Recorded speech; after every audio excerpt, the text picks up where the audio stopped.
Certainly this year is shaping up to be a bad year. Dr. Philip Armstrong and other scientists at the Connecticut Agricultural Experiment Station in New Haven are busy. I'm identifying mosquito species. So far this season, they've detected mosquitoes carrying viruses like West Nile and EEE in 21 towns and cities across the state.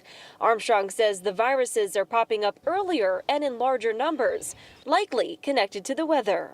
This year it has been incredibly hot and humid and wet.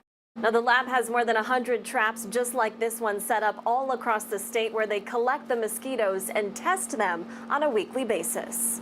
While dozens of those mosquitoes are carrying the viruses across Connecticut, there have been no human cases so far this year.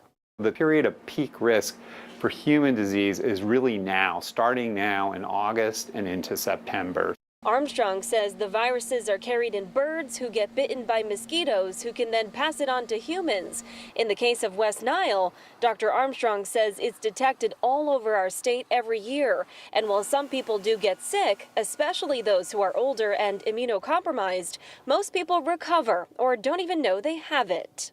Everybody is actually susceptible to West Nile virus. It is the people that are of extremes of age or immunocompromised that may be more likely to develop complications. But with EEE, though human infection is rare, Dr. Ulysses Wu says the symptoms can be severe. A small percentage will go on to what we call the encephalitis component. And yes, unfortunately, once neurological symptoms develop,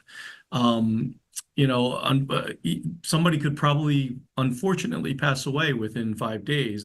In Connecticut, Armstrong says that's only happened 4 times. A rarity, but something he says you can prepare for by wearing long sleeves and long pants and using insect repellent, especially from dusk to dawn.